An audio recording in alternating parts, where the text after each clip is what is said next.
Everybody, thank you for joining us. We are here this evening talking to CPC leadership candidate Derek Sloan.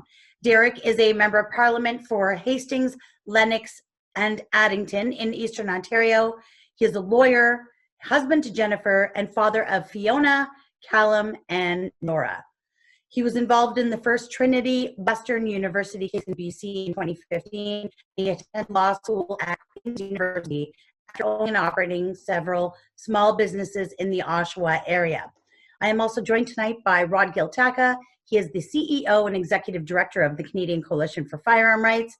And I am your MC, Tracey Wilson, Vice President of Public Relations, which is a fancy way of saying registered lobbyist. So the Evil Gun Lobby is here with Mr. Sloan this evening. So welcome, Derek. Thank you for joining us. I know you're a busy guy, so I thought I'd give you a couple minutes to start off with.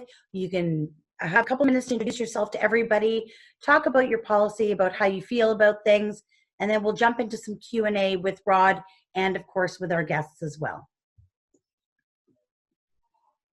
Unmute yourself, Derek. Yeah, perfect. There we go. Thank you so much.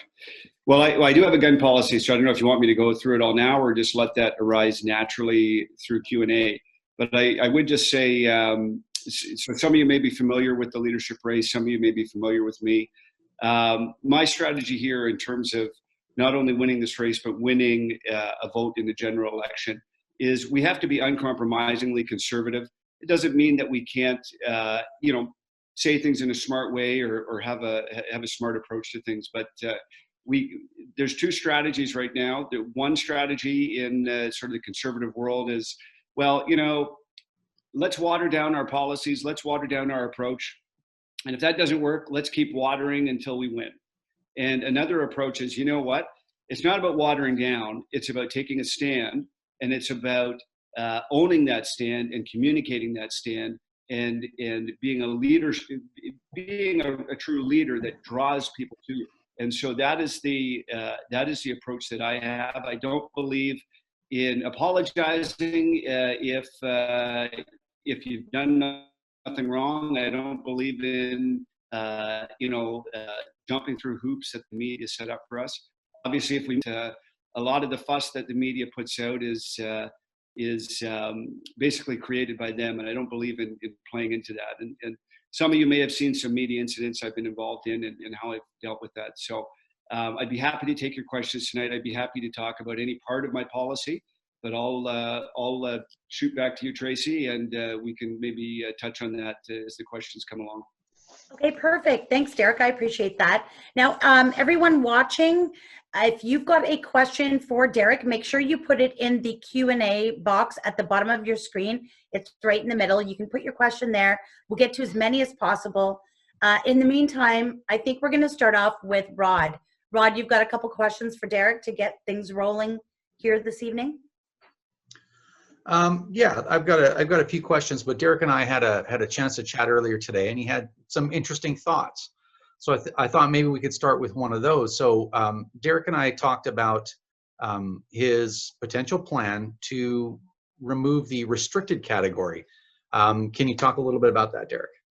Sure. So yeah, I think I was thinking about ways to sort of provide our community as much as I could without sort of using language or promising things that would make the general Canadian, fearful or go crazy or buy into some of the media narrative. And so the one idea I had was to basically remove the restricted category of firearms completely. So you would basically have guns that are legal to own for people who are licensed, and you would have prohibited guns, which are, for all intents and purposes, not legal to own. So what that would mean is that for legal guns, yes, there might be, a second step in licensing if you want to own handguns, for example.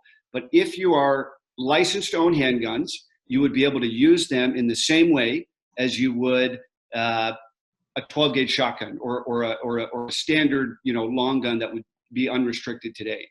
So the idea is that, yes, maybe there would be a couple of different types of courses or a couple of different types of licensing, but the same rules would apply to all guns that are legal. So you would be able to do handgun hunting, for example, or use the handgun for self-protection. So that's basically the gist of it. And I don't, if anyone has any further questions on it, I can try and clarify, but that's the basic idea of what I'm talking about. Well, that makes all the sense in the world, because either you are a licensed individual and you're trusted with firearms, or you aren't. You know, you're not trusted a certain distance depending on the firearm. So that does make a lot of sense. Yeah, should we go to a question from the audience, Tracey? Sure. Yeah, absolutely. I've got a couple going on here. So I've got a question from Paul Malcolm, and Paul wants to know, how do you plan to beat the Liberal Party when a lot of the media seems to be pro-liberal? As in, what specifically will you do to push yourself above the clear bias in the CBC, for example? Well, the media will never be the friend of the Conservative Party, but the media doesn't necessarily represent the views of the average Canadian. And right now we live in a very divided nation. We have upwards of, depending on the election, 50% of people eligible to vote that don't even vote. And I believe that a candidate that puts Canada first, that stands up and has a vision to unite the country, can not only win over people that might be on the fence, but can bring some of these people who have dropped out of participating back into the sphere. And we've seen that around the world in a few other countries, and I believe that can happen here as well. Okay, that's a great answer, and I agree. We definitely need to encourage more voting. Mike has a question. He says, considering that other countries such as the UK, France, South Africa, and the US benefit from the use of sound moderators, what are your thoughts on allowing us to use these safety devices not only for hearing protection, but to reduce noise pollution as well?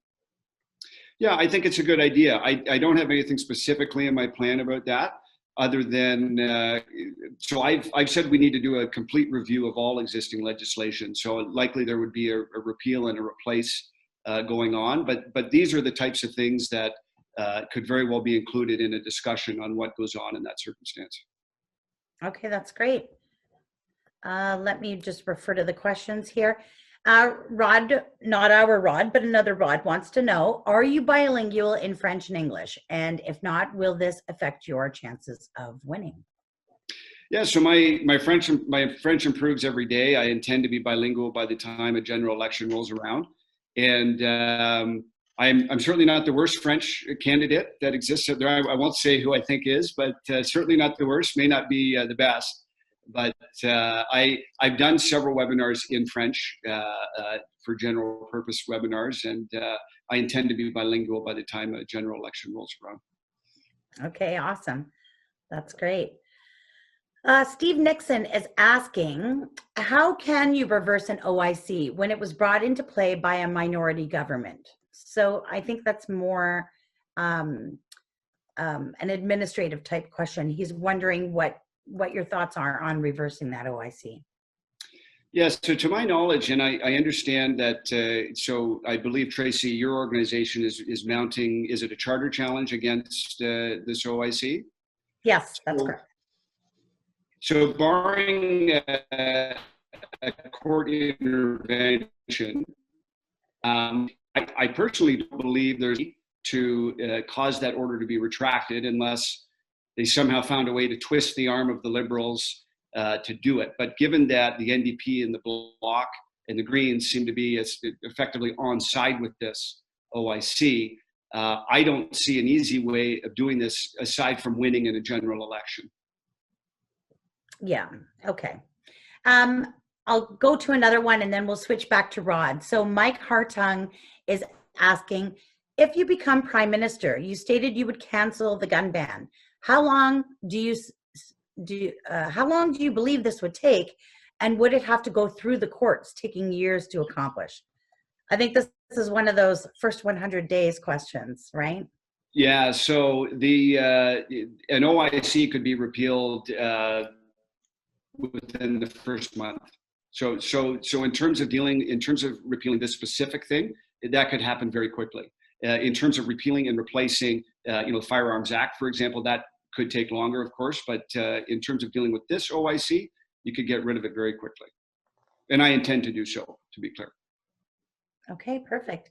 Rod, did you have something for Derek? I do have one question here, and basically the role that the RCMP plays in regulating firearms right now is a very difficult situation for a lot of us. So we've had political parties say the RCMP can continue doing this work under the supervision of the government, which is probably about right. They shouldn't be the only ones classifying firearms and you can't have people making the law and enforcing the law at the same time. That's not great. What role do you foresee the RCMP playing in the regulation of firearms if you were a leader and ultimately elected? Yeah, I see it as advisory in nature only. When it comes to obviously enforcing the law, that's their jurisdiction. But when it comes to classifications and so on, I think it should be advisory. And I think that the actual decision should be made by somebody in government as opposed to RCMP. Okay. Tracey? Okay. Did I answer it to your satisfaction there, Rod? Or? Well, yeah. The RCMP, they have facilities and they have a lot of expertise. The problem that we're seeing right now is the RCMP. Just an interesting story. I think most gun owners, if you're on the line here as a participant, you know the story. Back in 2014, the RCMP terribly abused their ability to control the FRT system, and they switched a couple of firearms, the Swiss Arms rifles and the CZ858s, from non-restricted to prohibited, thus making it an incredibly, like a devastating criminal offense to be in unauthorized possession of them. And they flipped that classification and they told nobody. They didn't tell anyone. There was around 13,000 of those rifles circulating around. I had one of them. This is what actually turned me political back in the day, because I didn't want to have anything to do with gun politics back then, because I was an instructor for the RCMP Canadian Firearms Program at the time. So the Conservative majority government at the time under Blaney said, obviously you guys can't handle the level of responsibility, the level of authority that you have. Maybe we should revoke that from you.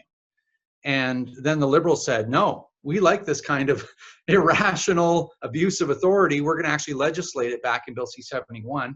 So no sooner did they give that authority back to the RCMP than even as of tonight, there are still secret reclassifications going on. No one is being told. And non-restricted firearms, like even 22s, are being flipped over as prohibited. None of us really know what's going on, but it's the only people that can do that is the RCMP. So that's why I'm really concerned with the RCMPs. And I mean, I work with the RCMP. I've worked with them for a long time on and off, right? Not just as a civilian. That's why we're concerned with them having any latitude whatsoever, because they just keep proving time and time again that they can't be trusted. So yeah, I'm concerned about what role they would play. Yeah, no, I understand it. So one of my policy planks is to basically repeal and replace the Firearms Act with something more intelligible. And I would hope that we could come up with some kind of basic system that on the face of it, it'd be very clear which guns are, which weapons are prohibited and which are legal. And I would hope that would be fairly intelligible, and maybe we could more intelligible and not, sort of behind the scenes random decision making. And I think that's where we need to head. Yeah. Thank you. I don't disagree. Okay, I've got a question from the audience here. Emily Brown. Emily, actually, just on a sidebar, is in charge of the Ontario Provincial Trap Shooting Association. She is a national champion shooter, and she's also a professor. And Emily says, I am concerned that the Western provinces are becoming more and more serious about separating. How would you rally their support and make them believe that Canada supports them? The issues with firearms ban makes the sense that they are not listened to, only worse. So kind of a Western alienation question. Yeah, so Western alienation is a major issue. I would throw out there, and I won't name names, but some people high up in that movement have actually said that I am the only candidate that they like. So there are some people that seem to like my candidacy. But on the broader issue of Western alienation, it is a very serious issue that people out east or in Ontario do not understand. It's really 1 foot out the door. With some people looking back a little bit. And what I do think we need to do is work immediately to get traction on resource projects. That's not the full answer, but to do everything in our power to right the resource wrongs that have been done. So I won't get into that too much because this is about guns, but repealing Bill C-69, Bill C-48, other things that can make sure that Alberta, we have to take a look at how seats are distributed out west. So we can take a look at how fast we redistribute seats based on population growth. We can take a look at the fair deal panel and take a look at ways to there's suggestions on how to modify transfer payments, equalization payments. All of those things should be on the table. And I think with a strong effort made by a federal leader to do that, I think that will go a long way to changing attitudes in Alberta on that issue. Okay, thanks for that. I agree, it's a real issue. Corey from the audience asks, are you a firearms owner yourself? And if not, do you have a clear understanding of the Act and regulations? The reason for asking is knowledge is power on this red hot topic, unlike the Liberals. I am in fact a gun. I have my pal. I'll just throw the back up there. You can see non-restricted. Does that show up there? Non-restricted and restricted. Yeah. Yeah. So yeah. So I mean, I'm not maybe at the expertise level in terms of dealing with the politics of this as Tracey and Rod are, but I certainly know more than the average person, and am very concerned about some things we've seen over the last couple of weeks. Okay, perfect. Fernand wants to know, when you are in power, what are you going to do to remove guns from criminals instead of the legally licensed gun owners? Yeah, so I mean, we need to put more money into Border Patrol when it comes to checking for smuggling. We're vastly under funded in those areas. There's also money that can be put into law enforcement for gangs and things like that. But a lot of this has to do with the way that these laws are enforced in courts. And I mean, I know people who have been in jail longer for praying outside of an abortion clinic than for people who have been caught with an illegal firearm. So I think that some of our rules need to be changed and enforced, and legal guns from legal gun owners could go a long way. Awesome, good answer. Rod, do you have one right now? No, let's keep going from the group. Okay, Shane wants to know, what are your thoughts on initiating castle laws? That's a spicy plan. It's a good question because that's actually part of my plan. So I'll deal with there's two parts of my plan that deal with self-defense. So I actually have two different parts, even though I suppose one would be good enough. But I want to make specific laws that address the right to use a firearm judiciously and appropriately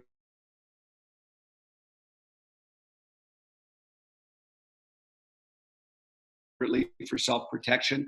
In case that wasn't clear enough, I want to enshrine in law the specific right of non-retreat when in one's home, and to clarify that an intruder in one's home is presumed to be dangerous. So I felt, and if I talk to any of you privately, I can share, but being in the position that I am, I get threats. I get targeted for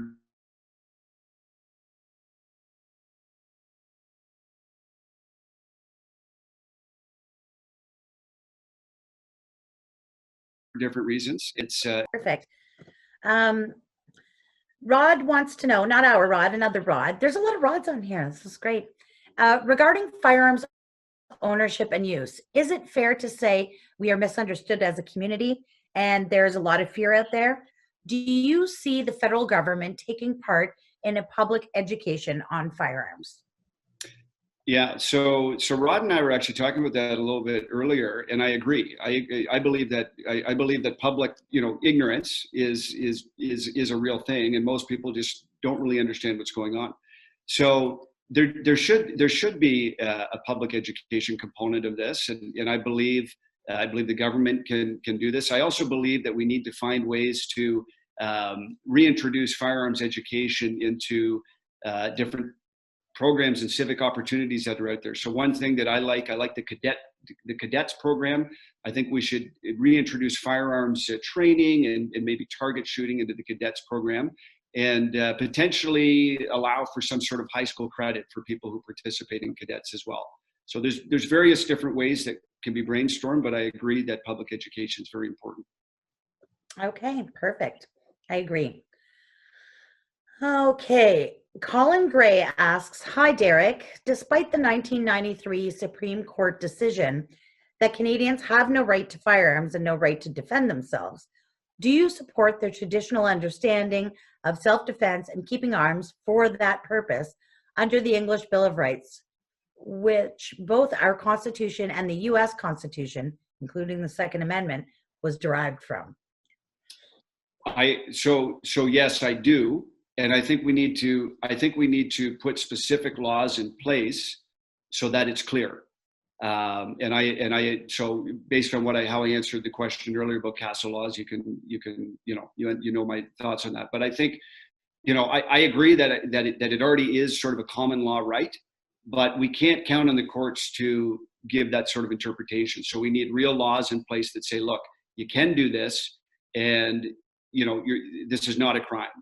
Self-defense is always a defense that you can raise, but if you've already been charged with something, that ups the ante quite a bit, right? I mean, that can ruin your life for a period of time, even though you may ultimately be exonerated. So I think we need to be clear in law up front to prevent these issues. Perfect. And that sort of floats right into Mike Dunn's question. He says, currently we have no right to own firearms. Do you have any plans of ensuring any rights to own firearms so that OICs to remove property will become obsolete? I think this is more a question about gun owners keep finding themselves in the same position. Under a conservative government, we sort of have a little bit of breathing room. We might even get a little something. And then the liberals get back in and we're hammered over the head. And it would be really nice to, not be living under this constant threat of an impending liberal government. So what are your thoughts on that? Well, so part of it is when the Conservatives win, they have to actively engage in sort of society changing things like education and promoting firearms education as much as they can. Obviously a fail-safe solution would be some sort of constitutional amendment, but the odds of that happening are very low, although anything's possible, I suppose. But the only way I think really to, or the easiest way would be to, if we did a complete repeal and replace of the Firearms Act in such a way with public consultations and so on, that it became clear that we, the consultations had occurred and we had done this with thought. And I think that it would be more challenging for a successive government to just throw that completely out, or at least they wouldn't be able to do it quickly. So there's no surefire way of doing it, but we can move in the right direction. And we do that not only by enacting the right laws, but by also trying to change the culture of ignorance that surrounds legal firearm usage.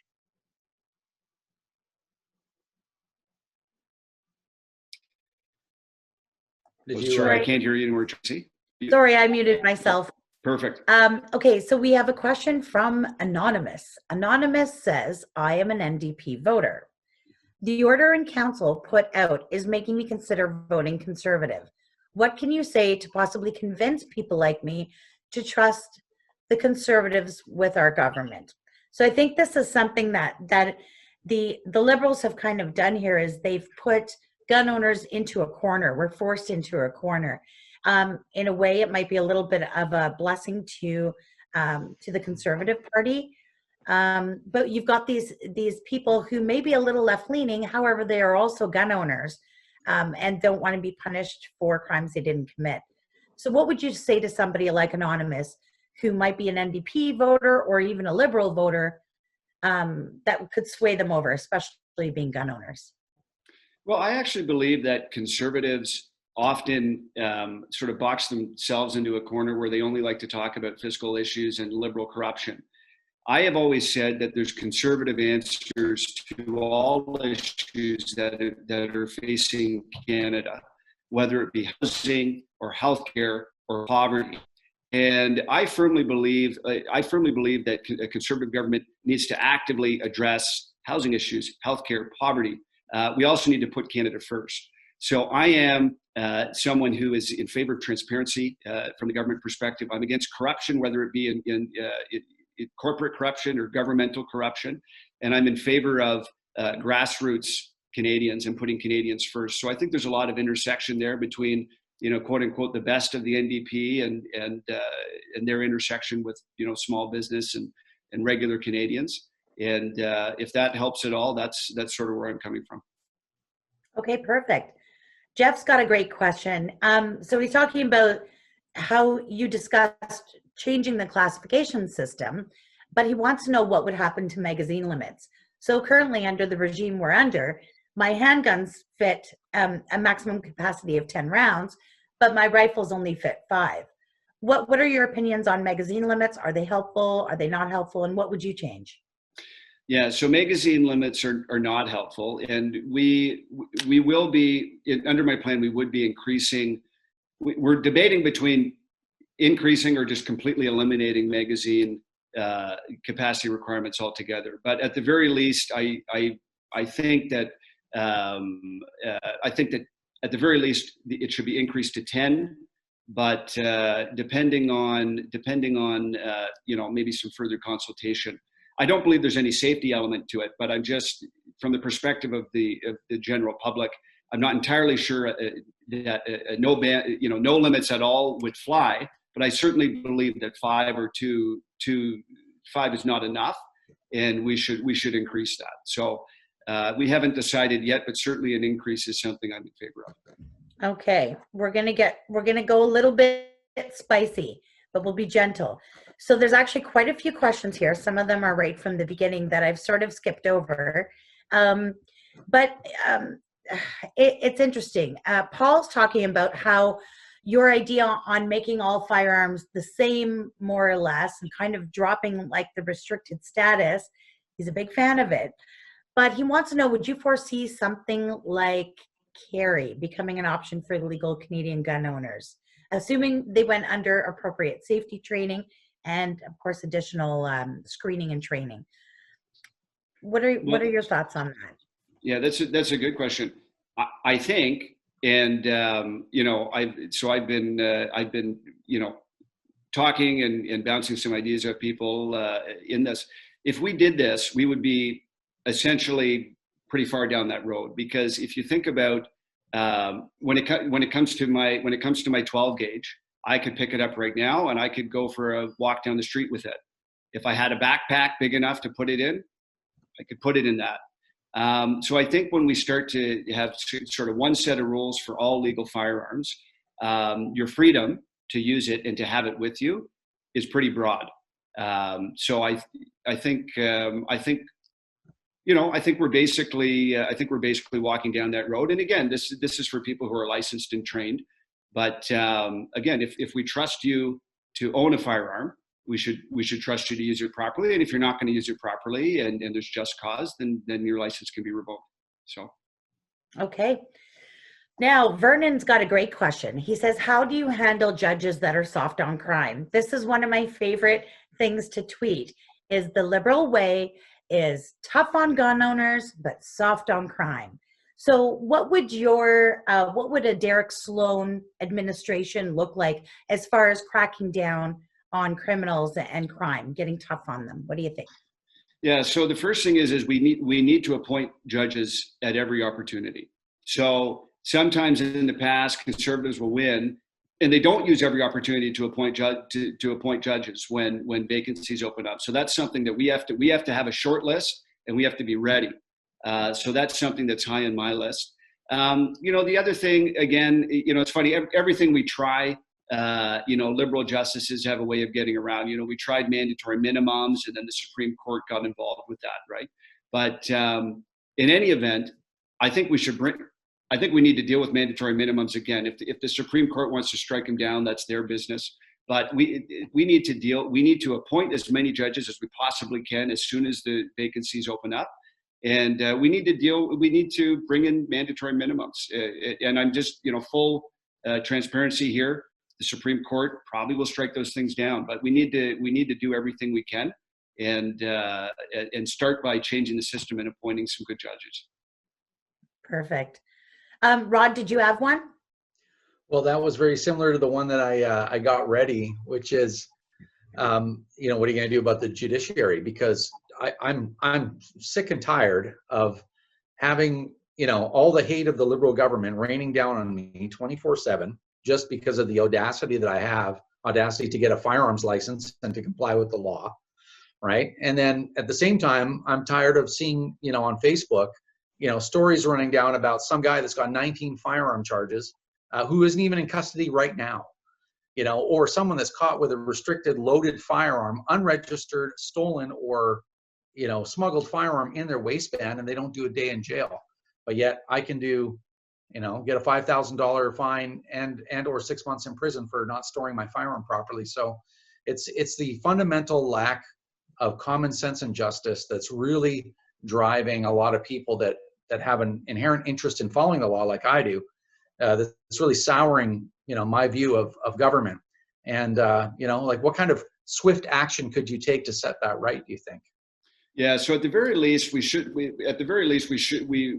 able to change, for instance, bail provisions, right? So a lot of these guys just shouldn't be out on bail. And so you can change stuff like that. You can, again, you can try and put in harsher laws and so on, but we tried the mandatory minimums before and they got struck down. So this is something that an entire systemic change is needed, which means conservatives need to win not just once, but many times over the next few decades.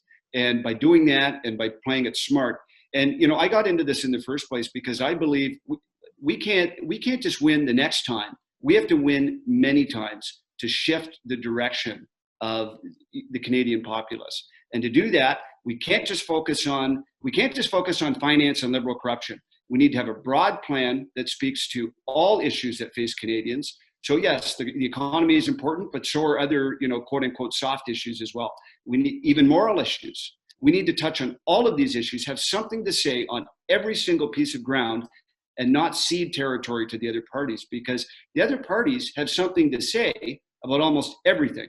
I don't agree with much of it, but they have positions. And the Liberals the Conservatives just like to kind of say, oh, well, the economy and everything else will just be quiet.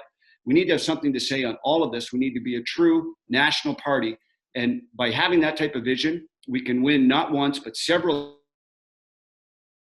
times and start this change of culture that we need to see. Emily comes back with another question. Emily says, many on the Senate are not friends of licensed firearms owners. What is your sense of the Senate, and particularly an appointed Senate? So this has been an issue for all of us, I think, dealing with C-71. And of course, there was a lot of Senate appointments that were left empty after Prime Minister Harper left his seat. And of course, Justin had no problem filling it with his independent senators that were super liberal. And it has been absolutely brutal. And of course, C-71 made its way to the Senate. The Senate committee in charge of studying the bill put together the recommendations for amendments, and the Senate just voted not to do them. So kind of makes you wonder why you're going through the process with this appointed Senate that are not elected officials, and they don't listen to the recommendations of their own expert committee. So I'm actually in favor of Senate reform. The difficulty is that a lot of ideas for reform would require a constitutional convention. So says the Supreme Court. Now, there's some ways to maybe get around that, in the sense of the provinces or a group of people could recommend, certain, you could have like a fake election to determine what, a particular province wants. And then that person could be appointed or something like that. So there's ways to kind of,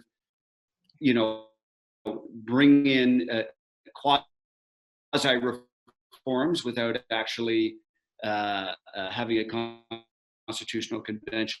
And the issue, of course, is the next government may, at the very least, if we're a conservative government, better be on it, and they better have a short list, a long list, and fill those vacancies, because it's very, very important. Oh God, I agree so much. Mike Lafferty says, the Liberals have gained so much public support by making up terms like assault rifle. How can we inform the uninformed Canadians about this misinformation? Well, I don't know if that's really a question for you or for us, because that's kind of our forte, but what are your thoughts on educating well, folks? I think if a new conservative government put in a new law that was more, rational and reasonable, then they have every right to use money to share with people what the law is about and what it means. And I think that that's something that we ought to do if we do that. And we have done that for a variety of other things. You see public service announcements for, COVID-19 and many other things. So I think that this is something that could be done for sure. Are you muted again, Tracey? Yeah, sorry, I keep doing that. I've got a little scratchy throat today because I talk so much, and so I don't want to cough on our video, so I mute it. Okay, Chris has a great question. After this whole pandemic thing is done, Canada and the whole world will be in such economic recession that the main thing on people's minds will be to have an income and put food on the table. Government can't give free money away forever. How important. Hi, guys. Okay, you make it. Good night, Daddy. Okay. Good night, I guys. love that. All right. Okay, thanks. All right. Night, kids. Oh, that's cute. I totally understand because I'm a mom and a grandma, so I get it every direction. Okay, That's so government can't give free money away forever. How important in that case would be gun matters for your government? Would the economy and all these other issues that we are definitely heading into, would they take center stage over helping gun owners? No, you know what? I think it's very important. I have a variety of promises in my platform, and I intend to do them. So if I promise it, I intend to do it, and I intend to do it as soon as I can. So we may not be able to do everything in the first month, but we intend to get it done. I say we, I mean, the Conservative Party under my leadership would intend to follow through with all the promises that we make. So. Okay, perfect. Rod, did you have one? No, let's keep going with questions from the group. I'm just going to dismiss that one because it's like a paragraph, really long. Another question about educating people. So we've sort of gone over that already. I'm going to skip it. Yeah, here's something really great. How responsive do you believe anti-gun people will be who have been tainted from the bad information in a positive towards your plans? Do you expect major pushback and attack during debates, or do you feel that you can sway them? No, I think the plan, and you guys have heard part of it. Basically, it's sort of changing the classification system, self-defense, and then a few other things to deal with education and some UN treaties we've signed. But you guys have heard the basics of it. I think that this is a sellable plan, and I think that it's something that the general population can buy and will buy, and I think it's something that I mean, there's obviously going to be people who don't like it, but I think that this is something that could be sold to the general public. Awesome. We've got another one here from Greg Austin, and Greg is asking, I believe we should have concealed carry and self-defense, but I do have concerns of another mass shooting. With more freedom to own guns, do you have any plans to better help people deal with reporting people to authorities and ways to watch out for people in distress who already own guns? Yeah, that's a really good question. I think that I think that the licensing system that we have and the the constant checks and so on that are undertaken do a pretty good job of that to begin with. We could talk about ways that we could deal with. I suppose we could publicize ways that people could share concerns. I mean, my guess is after some of these high-profile shootings, people already are thinking about potentially reporting people to the police or other people. So, correct me if I'm wrong, Tracey, but we have a pretty easy way of reporting right now. I mean, if you're afraid of somebody, you could just call the police, and I'm sure they would look into it. I'd be open to discussion on that, but I feel that our system right now is pretty good in that regard. There could be some additional tweaks that we could do, but the fact that, what I'm talking about here is loosening restrictions for people who are authorized to own guns and go through the appropriate education and training and checks. We're not talking about making it easier necessarily for people writ large to own guns. We're talking about people who take the tests and are qualified and maybe take a couple of different tests to access different styles of guns. But we're not. I don't think it necessarily becomes easier for an average person to get their hands on a gun. There's still steps that need to be taken. Perfect. I've got a question of my own. This comes up quite a bit because, of course, I'm dealing with the general public and with gun owners who have ran into roadblocks. So little things like right now, when you renew your firearms license every 5 years, let's say for some reason your renewal was denied or your application was denied. There's no recourse for gun owners. There's no method to file an appeal or anything. I don't want to use the word ombudsman because I would generally try and reserve that for things like, a Veterans Affairs file. But do you see any room for some sort of, a recourse for gun owners when they run into something they think is unfair that they could challenge it? Yeah. So one of the planks in my plan is to have basically a shall issue criteria for licensing based on objective criteria. So I think doing it that way is going to solve many issues. And further, we can request and require basically like a written decision based off of these objective criteria, saying, well, it is this criteria that you don't meet. As far as an appeals process goes, I think that is a good idea, and exactly which body should have that. But however we do it, it should actually sync up to the courts eventually. So we could have a body within, like a non-judicial body initially that deals with an appeal. But there should always be, of course, a right of appeal into the court system itself. So I think doing something like that would go a long way to addressing those concerns. Okay, perfect. This is another one coming from me. Is I notice there's a lot of stigma around gun ownership and mental health issues. And speaking from someone whose spouse is a combat veteran who suffers from PTSD, he's also a gun owner and he loves going to the range with his buddies and they have a great time. For some of these guys who meet up every Sunday, they all show up with their service dogs. They get out, they have a great day of competition and smiling and laughing. And to be perfectly honest, without that activity, they may not even leave the house sometimes due to the conditions that they are suffering from. So do you see room to improve the system of a gun owner being able to reach out for help without automatically having that stigma of worrying about losing their guns or losing their license?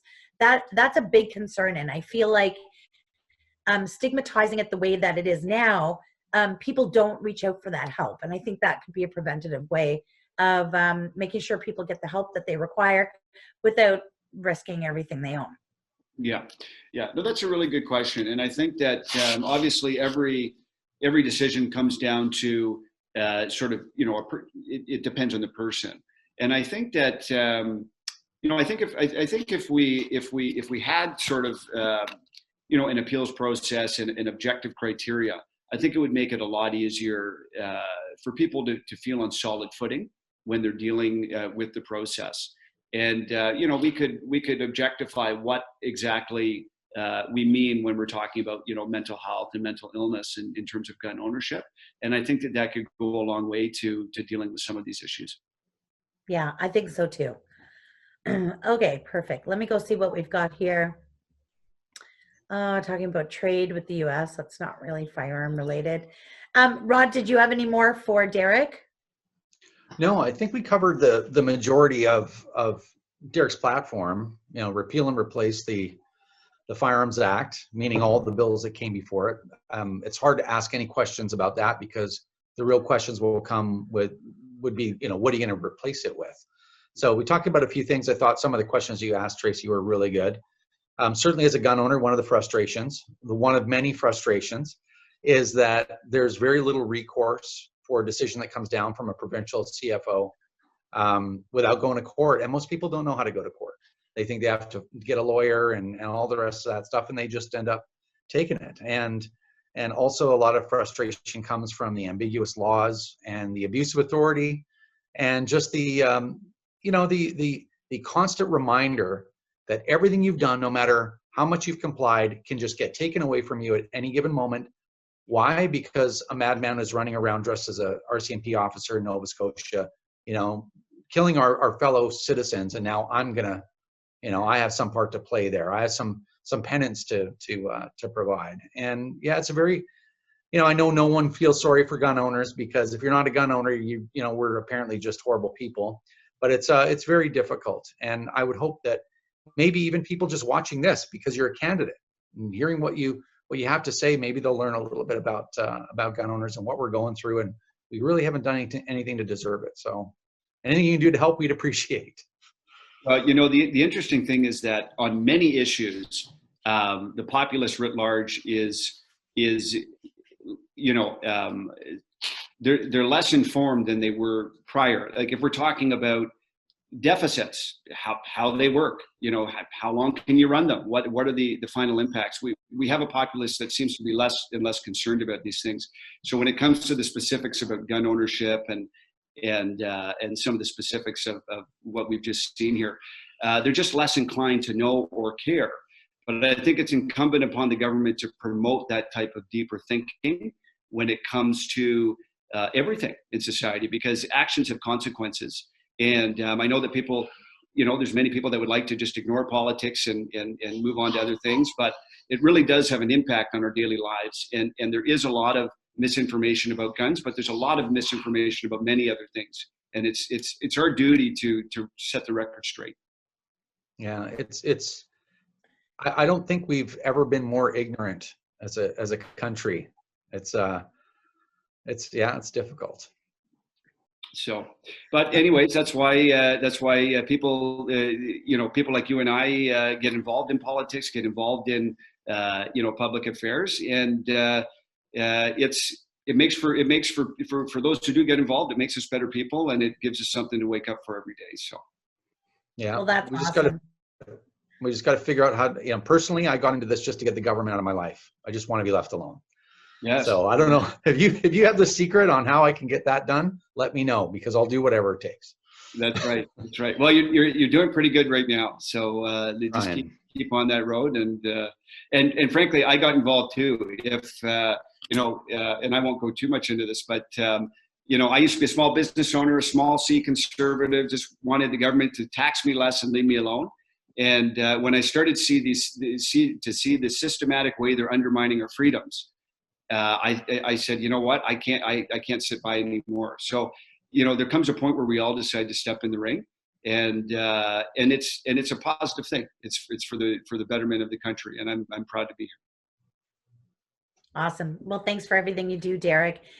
Did you have any last words for the folks? We're going on here just over 50 minutes, so I don't want to keep you too long. I know you've got lots of things to do and a couple of little kids to kiss goodnight. So if you wanted to wrap it up with the last word for gun owners, we'll call it an evening for now.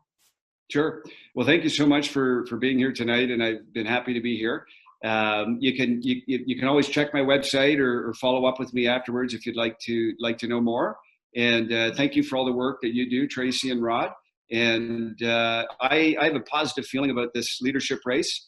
And I think that even though things look a little bit grim in Canada, I think there's only better days ahead for us. And I just want to wish everyone the best. And thank you so much for being here tonight with me. Awesome. Thanks, Derek. Thanks, Derek. And thanks to everybody who joined us. We will get this video up within the next couple of days for those who couldn't attend. And thanks for all the great questions. Stay safe, everyone. Awesome. Thank you so much.